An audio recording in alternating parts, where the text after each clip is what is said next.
hear me. You're playing in Halifax November 24th with Stone Temple Pilots. When's the last time you played in Halifax? Happened 2004. Who would have been the group? It would have been Auf der Maur. And we were opening for Matthew Good. Very odd combination. So who's in your band right now at the moment? Right now, my live band, is always different than what's on my records. I have many, many guests on my records, but in my live band, I have 3 incredible musicians from Denver, Colorado.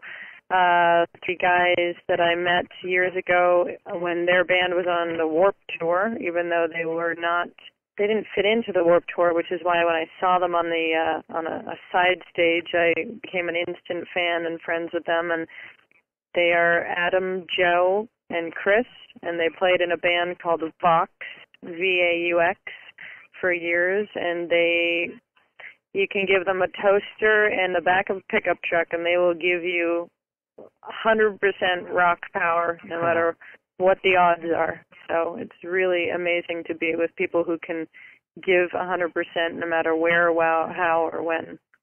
That is a good musicians then. Yes, very. Wow, you must be blessed with the musicianship. I'm very blessed with the magic of music. I've been very lucky to be able to continue allowing music to be at the center of so many of my days, yeah. For your new single, Out of Our Minds, how long did it take you to develop that sound and ideas through it? Sounds excellent also. Oh, thank you very much. That was, I guess, a year into writing the new record, or in the early stages of writing the record. I had been writing alone on my 4-track with a drum machine, which is what I often do.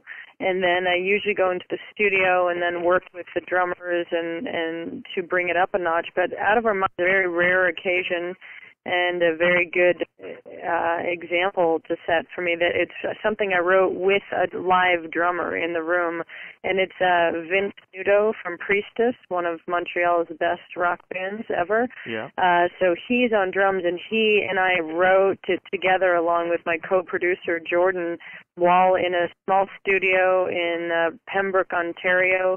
And the moment the riff came out, and it just like the song wrote itself, and it was clear to me that was the direction and the heart of the new record. But the lesson for me is, as a bass player, writing with a drummer was a very different experience than writing with a drum machine. Right. So is it the drummer of Priestess on the album? Yes, yeah. Wow. They also have a new album out also. Yes, they do. Which is a good album too.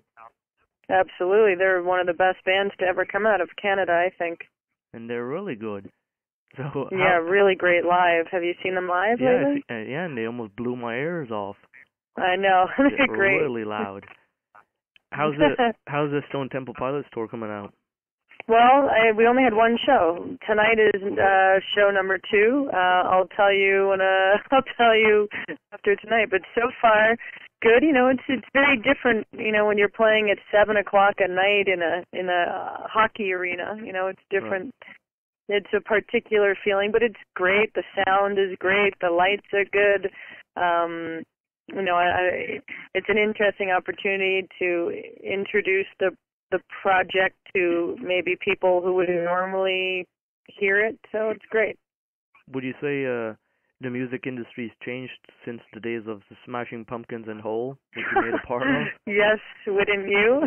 Radical. Yeah. I mean, even just touring. When I was today, we were talking that in my early days of touring, there were no cell phones and there were no computers, and we were doing business through fax and landlines, and everything has changed. It's amazing what technology has done to music. A lot of it good and a lot of it confusing, but it's radically different. And you participate a lot on Twitter, I see. It's one of the few, I'm not a big internet savvy person, but I started a blog right after I got off tour for my first album. I I felt disconnected from my audience. So I started a blog 5 years ago, and so that sort of made it easy to, so Twitter and my blog are really the only ones I've mastered. I haven't at all figured out Facebook, and I haven't at all figured out MySpace. But a diary in short form in Twitter or a diary in long form in blog that suits my style of communication. What can we expect in Halifax, Nova Scotia, November 24th with Melissa Auf der Maur? You expect new music, old music, headbanging, and me giving my heart as much as I can, and my guys with me rocking out as hard as possible. I mean, it's just an intent to connect with people. You can expect 4 people on stage who want to share something special with the people of Halifax. I really look forward to it. I love the East Coast. The Maritime's very special. Well, we're gonna wish you luck and hopefully see you at the concert. And I hope so. You have to come early. You come early. I play so early. Please try to come.